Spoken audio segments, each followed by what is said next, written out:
UGC को लेके जिस प्रकार से देश में बवाल देखने को मिला और जिस प्रकार अपर कास्ट ने इस मामले में आपत्ति जताई है और जिस प्रकार से सोशल मीडिया हो या प्रिंट मीडिया या फिर टीवी चैनल्स के माध्यम से जिस प्रकार से प्रोपोगेंडा फैलाया गया, उस पे अर्जुन सिंह चांद की कुछ लाइनें मुझे याद आती है कि लश्कर भी तुम्हारा है, सरदार भी तुम्हारा है, तुम झूठ को सच लिख दो, सरदार भी तुम्हारा है।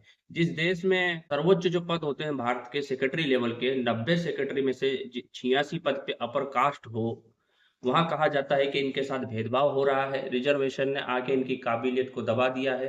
कहां तक इन बातों में सच्चाई है? देश की 90% की आबादी एसटी, एससी, ओबीसी की है और आज भी उनका प्रतिनिधित्व कई जगहों पर बिल्कुल नगण्य है। कई जगह उनका प्रतिनिधित्व अपनी जो उनकी रिजर्वेशन की सीमाएं हैं, जिस प्रकार से 7.5% एसटी की या एससी की 16% और ओबीसी के 27%, अपने मिनिमम जो उनको दिया गया रिजर्वेशन उसकी सीमा को भी वो पूरा नहीं कर पाते। वहीं ये रोना रोते हैं कि इनके साथ डिस्क्रिमिनेशन होता है, हकीकत कुछ और है। और ये एक प्रकार का डेटा और जानबूझ के आगे करते हैं कि ग्रुप डी की नौकरियों में 66% एसटी, एससी, ओबीसी है, तो वहां भी हकीकत कुछ और है। हकीकत यह है कि जिस ग्रुप डी की ये बात कर रहे हैं, अधिकतर उन ग्रुप डी पदों में क्या कार्य की लिया जाता है? ग्रुप डी के पदों में जो अधिकतर कार्य होता है, वो चाहे वो साफ सफाई का हो, चाहे वो नाली की सफाई हो या सीवरों की सफाई हो या माली का काम, या जो ऐसे जो जिसको मजदूरी का काम माना जाता है, चमड़ा उद्योग हुआ, जैसे एक सरकारी उद्योग हुआ, या जो भी ऐसे काम आते हैं जिससे हमेशा अपर कास्ट ने दूरी बनाई। जिस कार्य को करने में ही आप हिचकिचाते हो, उससे दूरी बनाते हो, तो वहां आपका प्रतिनिधित्व तो कम ही दिखेगा।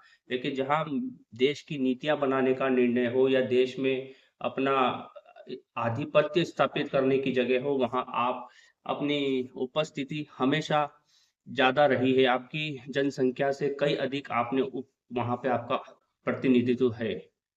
तो ये कहना कि नहीं इनके साथ तो भेदभाव हो रहा है, रिजर्वेशन ने आके जनरल वालों के साथ तो अन्याय किया है, ये सरासर गलत है। जब तक सर्व समाज को समानता से नहीं देखा जाएगा, देश में पिछड़े हाशिए पे पड़े वर्ग को सही दिशा और सही अवसर नहीं दिए जाएंगे, तब तक देश कैसे तरक्की करेगा? क्योंकि देश किसी एक के तरक्की करने से नहीं चाहता। जब तक देश का हर वर्ग, हर युवा, चाहे वो किसी भी धर्म का हो, जाति का हो, वर्ग का हो, समान अवसर मिलेगा, तभी देश तरक्की करेगा। हकीकत यही है। और रिजर्वेशन सिर्फ एक समान लाइन खींचने, समान अवसर देने वाली एक रेखा है, न कि किसी के साथ भेदभाव करने वाला प्रावधान। इस पे आपके क्या विचार हैं? कमेंट बॉक्स में जरूर बताएं।